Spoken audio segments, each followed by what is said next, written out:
Wassalamualaikum warahmatullahi wabarakatuh. Terima kasih sudah klik video ini. Oke, jadi di malam ini aku akan kembali lagi menceritakan kisah horor Wawa yang sudah memasuki part 226. Di malam hari ini aku akan menceritakan sosok urban legend dari tanah Kalimantan. Urban legend kali ini bukan tentang kuyang yang biasa kita dengar, tapi tentang makhluk halus lain yang dikenal dengan sebutan hantu sandah. Nah, apa pula hantu sandah tuh Nadia? Nah, jadi nih menurut kepercayaan masyarakat sekitar, hantu sandah ini adalah makhluk halus sejenis kuntilanak yang bergentayangan setelah meninggal dunia. Dan konon katanya hantu sandah ini gentayangan karena semasa hidupnya dulu mereka ini melakukan perilaku buruk kepada suami mereka sendiri. Dan cerita yang akan aku bawakan kali ini adalah teror mistis hantu sandah yang menghantui seluruh warga kampung tempat kakeknya Wawa ini tinggal, Nggak tanggung-tanggung ya. Teror ini tuh nggak cuma terjadi 1-2 hari aja, tapi berlangsung selama kurang lebih 40 hari non-stop. Penasaran guys sama kisah selengkapnya kan? Jadi tanpa berlama-lama langsung aja kita masuk ke ceritanya ya. Check it out. Tapi tunggu sebentar, Sebelum aku masuk ke kisahnya, aku mau sampaikan satu informasi penting nih buat Wawa kesayangan aku semua. Karena di sini aku pengen makin deket dan sharing lebih banyak dengan kalian. Aku mau mengundang kalian untuk bergabung di YouTube membership Nadia Omara. Dengan menjadi YouTube memberku setiap bulannya, kalian akan mendapatkan pertama, tambahan 1 konten eksklusif dengan experience baru yang tidak biasa. Terus ada kalanya juga nih, konten eksklusif ini bisa menjadi tempat aku dan tim bisa lebih bebas berekspresi lagi, tanda kutip, dan juga menyampaikan informasi detail yang tidak bisa kami sampaikan di konten-konten biasanya. Dan selain itu kalian juga akan mendapatkan badges khusus di samping nama akun YouTube kalian. Dan juga nantinya kalian bisa saling komen dengan berbagai emoji khusus khas Nadia Omara Channel. Tapi ini nggak ada paksaan ya, buat kalian yang mau-mau aja. Cara bergabungnya juga gampang sekali, Kalian tinggal langsung masuk ke halaman channel YouTube Nadia Omara, lalu klik tombol join atau gabung. Dan kalau sudah, kalian tinggal langsung melakukan pembayaran melalui dompet digital yang kalian punya. Udah selesai. Selamat bergabung dan selamat menikmati konten eksklusif dari kami di YouTube membership Nadia Omara. Kita tunggu kalian di room members only ya.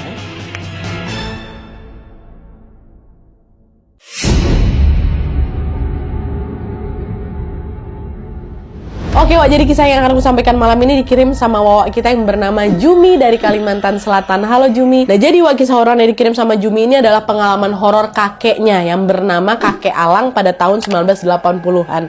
Dapat kisah jadul lagi kita, Dan tanpa mengurangi rasa hormat, agar memudahkan cerita, kita langsung panggil Kakek Alang dengan namanya aja ya. Nah, lanjut lagi. Jadi ceritanya kala itu Alang ini sudah menikah dan tinggal di sebuah kampung yang kita sebut aja namanya Kampung Batuah. Nah, kampung ini dikenal sebagai kampung yang sangat religius, di mana sebagian besar warganya ini selalu taat sekali beribadah. Dan selain dikenal religius, Kampung Batuah ini juga sangat nyaman untuk ditinggali karena warga di sana juga ramah-ramah, dan juga saling peduli satu sama lain. Dan pada masa itu di Kampung Batuah ini ada seorang nenek tua yang bernama Nitujah, hidup sebatang kara di situ, Sebenarnya Nitujah ini sudah punya suami dan juga 1 orang anak, tapi sayangnya sang suami sudah lama meninggal dunia, sementara anak semata wayangnya ini sudah pergi merantau dan udah nggak pernah balik lagi gitu ke kampungnya. Alhasil sejak saat itu Nitujah ini menghabiskan hari-harinya sendirian saja di rumah. Tahun demi tahun pun berganti hingga pada suatu hari Nitujah ini tiba-tiba mengalami sakit keras. Dia tuh nggak bisa ngapa-ngapain lagi tuh selain berbaring di atas tempat tidur aja, Nah, melihat kondisi Nitujah yang sangat amat menyedihkan ini, warga Kampung Batuah tentunya nggak diam aja. Setiap hari mereka selalu bergantian menjenguk Nitujah sambil membawakan makanan dan juga minuman. Kebaikan itu juga mereka lakukan selama berbulan-bulan sampai akhirnya pada suatu siang nih Nitujah pun ditemukan meninggal dunia di rumahnya, Nah, mengetahui kabar duka itu, warga pun segera langsung berkumpul untuk bisa memandikan jenazahnya Nitujah dan segera langsung memakamkannya di pemakaman umum setempat. Pokoknya bahu-membahu lah mereka membantu Nitujah ini. Prosesi pemakaman itu juga sangat berjalan lancar tanpa ada kejanggalan sedikit pun. Tapi anehnya ketika malam tiba, suasana di Kampung Batuah yang semula adem ayem aja itu berubah mencekam. Dan selain itu secara tiba-tiba warga kampung ini pun mulai dihantui rentetan teror mistis yang tidak pernah terjadi sebelumnya di kampung religius ini. Jadi ceritanya pada sekitar jam 11 malam ada seorang warga namanya Pak Datu. Pak Datu ini dengar pintu rumahnya diketok ya kan. Tapi waktu pintunya dibuka ternyata di luar nggak ada siapa-siapa. kok nggak ada orang ya gitu kan. Nah, meski merasa janggal di sini, Pak Datu pun nggak ambil pusing. Udahlah, mungkin itu cuma orang iseng aja gitu katanya. Lalu dia pun langsung nutup pintu lagi, dia balik tidur. Terus keesokan malamnya di jam yang sama juga macam kemarin, lagi-lagi Pak Datu ini dengar juga pintu rumahnya diketok lagi sama seseorang. Dia bergegas lagi lah ke depan kan, dibuka pintu rumah tuh. Waktu dicek nggak ada siapa-siapa, betul-betul kosong gitu loh. Tapi kali ini agak beda. Waktu itu Pak Datu tuh secara tiba-tiba ngerasa hawa di sekitarnya tuh berubah mencekam. Kok nggak enak ya perasaannya ya, kok nggak enak ya hawa di sini gitu. Nah, karena takut dia pun langsung buru-buru tutup pintu dan kembali lagi ke kamarnya. Dah tuh. Nah, selain Pak Datu ternyata ada juga beberapa warga yang juga mengalami keanehan yang sama. Malam itu mereka juga mendengar ada suara ketukan pintu, tapi setelah diperiksa ya nggak ada siapa-siapa juga. Dan karena yang ngalamin kejadian itu nggak cuma 1-2 orang aja, berita tentang teror itu pun dengan cepat langsung menggemparkanlah seluruh warga kampung tuh. Mereka pun jadi takut sekaligus penasaran, kira-kira siapa yang ganggu kita? Perasaan dulu kampungnya aman-aman aja kok sekarang malah jadi serem kayak gini, kata mereka kan. Dan belum sempat kejanggalan itu terjawab, selang beberapa hari kemudian mereka kembali dihantui lagi sama gangguan mistis yang jauh lebih ekstrim lagi. Jadi ceritanya pada suatu malam nih, adalah seorang warga namanya Pak Rusdi.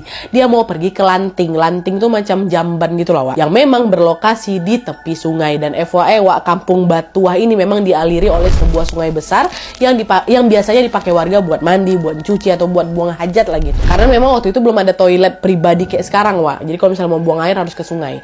Dan uniknya lagi, sungai itu tuh berada di tengah pemukiman dan juga memisahkan rumah-rumah warga. Jadi kanan rumah warga, kiri rumah warga, sungai itu di tengah-tengahnya. Kebayang ya? Nah, malam hari itu Pak Rusdi ini pergilah ke sungai. Dia bawa obor buat penerangan kan, karena memang kala itu juga belum ada listrik nih. Awalnya semua berjalan normal-normal aja, Tapi sesampainya di area sungai, Pak Rusdi melihat ada siluet. Awalnya ada siluet macam wanita berbadan bungkuk lagi berdiri gitu di tepi sungai kan. Waktu itu Pak Rusdi nggak mikir aneh-aneh, dia menganggap bahwa orang itu ya warga lain yang memang mungkin mau buang hajat juga nih ke sungai.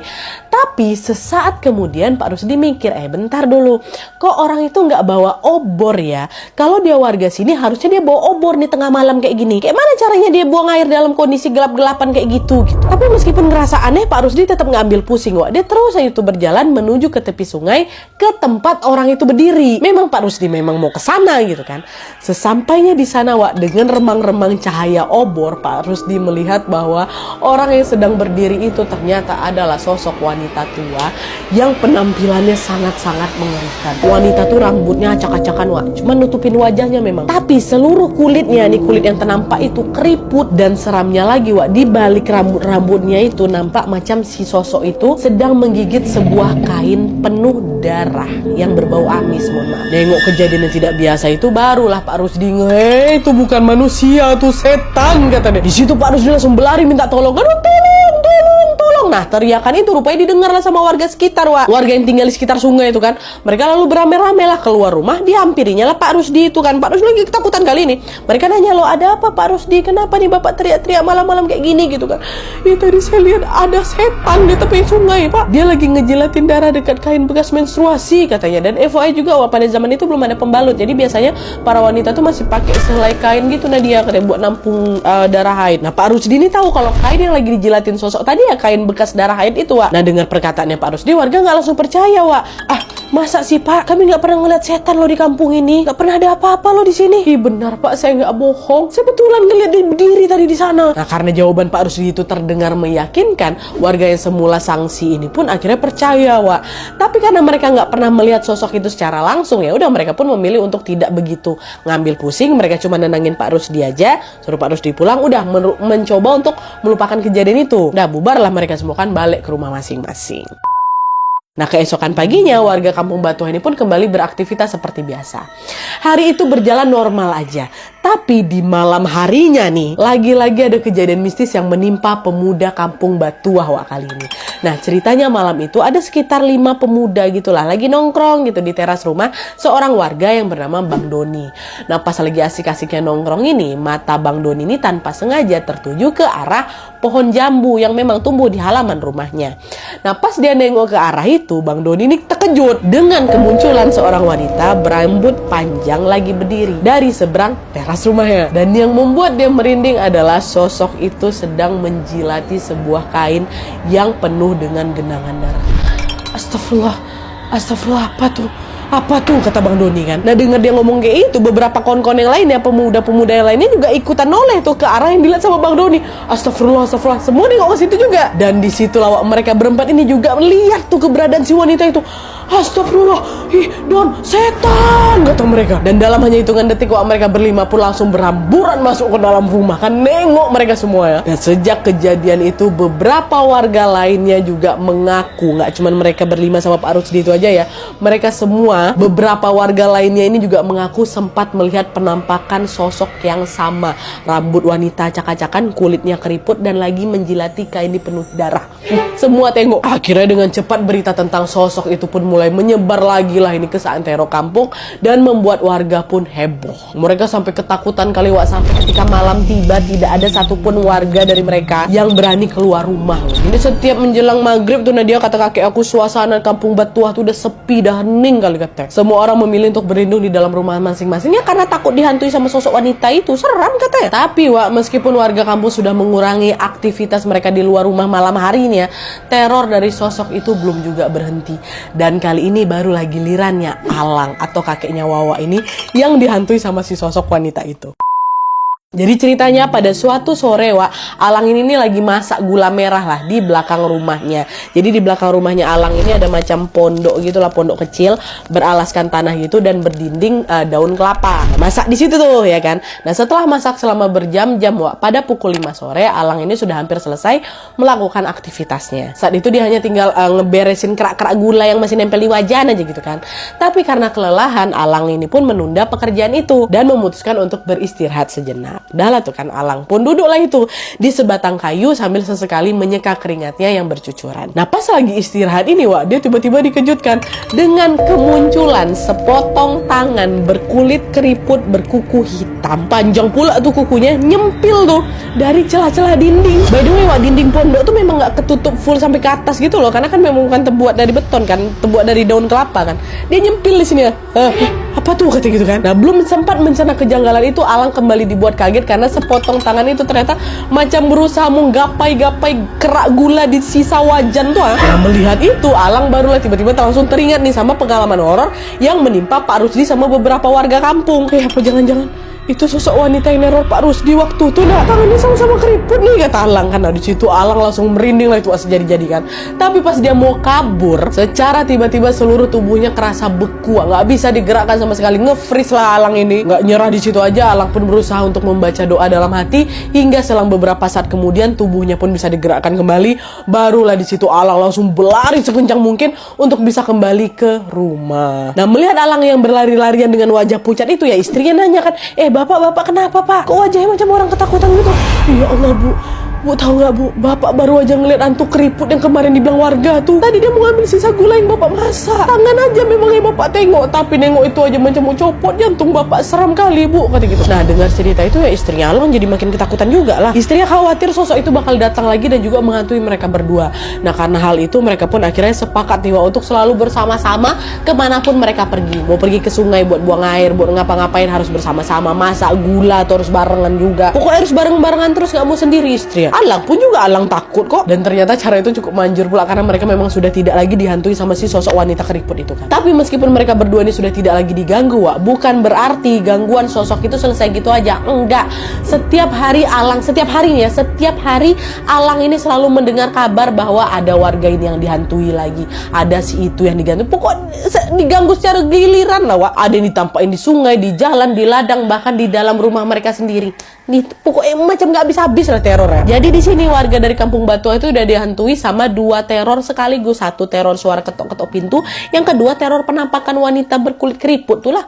Meski sudah banyak sekali yang menjadi korban teror itu sayangnya tidak ada satupun warga yang tahu siapa nih sosok wanita yang neror mereka selama ini.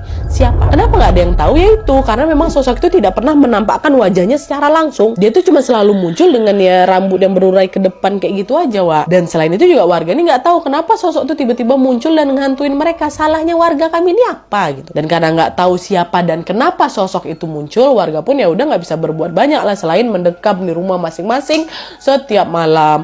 Dan hal itu juga terjadi selama beberapa minggu sampai akhirnya nih pada suatu hari adalah ini salah satu warga yang berhasil memecahkan misteri di balik teror mengerikan itu. Nah, jadi teror kali ini menimpa seorang ibu rumah tangga yang bernama Bu Imah, warga sana juga. Ceritanya sekitar jam 2 malam, Bu Imah ini mau pergi ke sungai, Wak. Buat berwuduk gegara, dia mau sholat tahajud jam 2 malam, dia berani dia pergi ke sungai. Walaupun dia memang sudah mendengar desas-desus tentang hantu keropot pula keriput ini, Bu Imah ini sama sekali nggak ngerasa takut. Udah lah, insya Allah nggak kenapa-napa kok. Toh aku keluar memang niat aku mau ibadah. Masa iya juga masih mau diganggu gitu kan. Mantap kali lah mental Bu Imah nih. Nah, akhirnya dengan perasaan yang tenang, Bu Imah pun berjalanlah itu menuju ke sungai. Dan sesampainya di sana, Wak, dia pun langsung menuruni macam anak tangga gitulah. Lalu ngambil wudhu pakai air sungai itu. Dan by the way, Wak, memang untuk menyentuh air sungai itu, Bu Imah ini harus menuruni beberapa anak tangga lagi. Udah ambil lagi wudhu gitu. Awalnya semua masih berjalan aman-aman aja nih. Dia berhasil wudhu dengan lancar, tanpa gangguan apapun ya kan. Selesai berwudhu, Bu Imah ini pun bergegas lah menaiki anak tangga lagi untuk bisa kembali ke daratan. Nah, pas baru aja mau menginjakkan kakinya ke anak tangga terakhir, Wak, Bu Imah ini aduh merinding aku.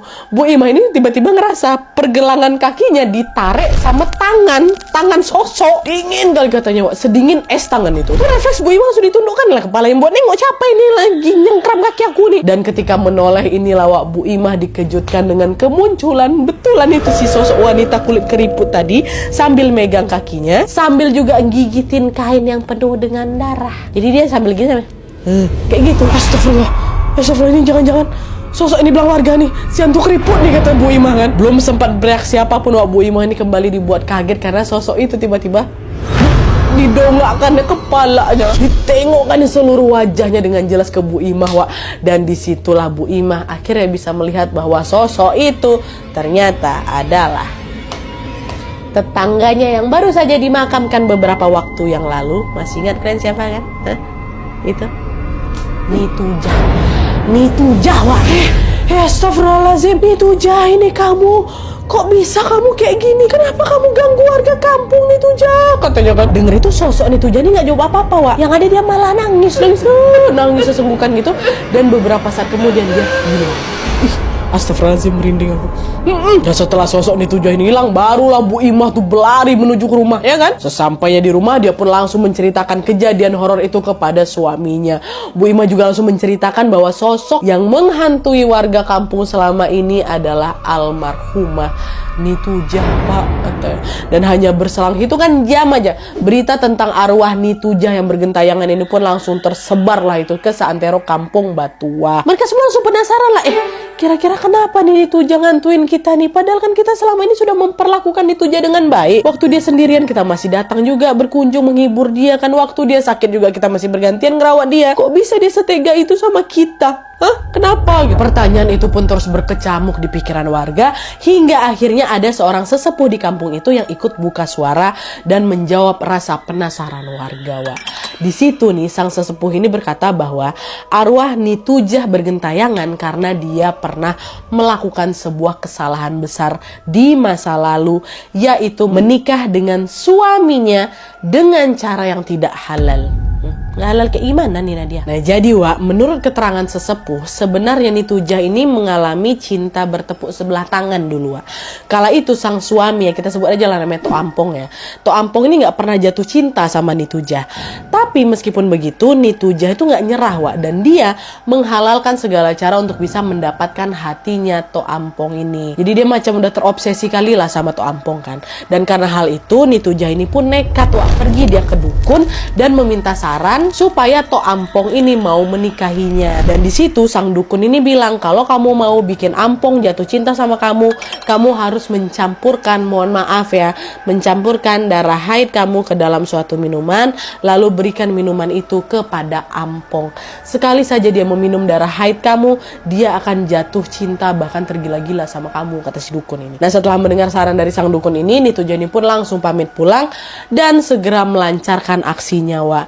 Pada suatu hari Nitujah ini berhasil mengajak Tok Ampong ini mampir ke rumahnya. Disuguhkannya lah secangkir kopi kan, Wak. Dikasihnya tuh beberapa tetes darah menstruasi itu kan. Di situ tuh Ampong nerima-nerima aja, dia minum kopi itu aja tanpa rasa curiga sedikit pun. Dan betul aja Wak, setelah meminum kopi itu, tuh Ampong yang tadinya tidak ada rasa sama Nitujah ini pun mendadak langsung jatuh cinta, sejatuh-jatuh cintanya kali, nggak tanggung-tanggung Wak. Tuh Ampong ini pun bahkan langsung melamar Nitujah dan meminta dia untuk menjadi istrinya. Kena, langsung diterima lah sama Nitujah. Iya, aku mau jadi istrimu, kata dia. Memang itu yang dia mau kan. Nah, singkat cerita, selama beberapa bulan kemudian pernikahan Nitujah dan Tok Ampong pun akhirnya digelar. Setelah menikah, Nitujah ini pun ternyata masih sering katanya menjalankan ritual terlarang itu. Wak, setiap kali dia datang bulan ya, Nitujah ini selalu meracik minuman yang sudah dicampurkan sama beberapa tetes itulah darah itu dan memberikannya kepada suaminya. Dan akibat dari ritual terlarang itu, Tok Ampong ini pun menjadi suami yang patuh kali gitulah sama Nitujah. Dia selalu nurutin semua perkataan Nitujah. Jadi macam suami-suami takut istri gitulah dia. Tapi yang namanya ilmu gaib tentunya juga ada konsekuensi berat yang harus ditanggung sama sang pelaku kan Wak. Nah, hal itu juga lah yang terjadi kepada Nitujah. Akibat perilaku buruknya itu, arwah dari Nitujah ini tidak diterima bumi meskipun memang sudah dimakamkan dengan layak. Jadi ya itulah dia, arwah Nitujah yang bergentayangan itu adalah bentuk hukuman atas kesalahan yang memang sudah dilakukan semasa hidup Lulu. Dan setelah informasi itu terungkap, warga ini pun menyebut Nitujah dengan sebutan hantu sandah atau hantu wanita yang bergentayangan karena memelet suaminya sendiri. Tapi meskipun begitu, dengan kehadiran sosok hantu sandah ini, warga kampung Batuah ya udah nggak bisa berbuat banyak selain membiarkan Nitujah ini bergentayangan dan menerima hukumannya. Tapi untungnya Wak, setelah 40 malam berlalu setelah kematiannya Nitujah ya, teror dari Nitujah atau hantu sandah ini pun akhirnya berhenti karena memang di malam ke-41 setelah dimakamkan, sosok Nitujah ini sudah tidak lagi bergentayangan dan juga tidak menghantui warga kampung Batuah lagi. Dah selesai di situ terornya, alhamdulillah. Oke Wak, jadi itu tadi kisah tentang teror hantu sandah yang menimpa warga kampung Batuah.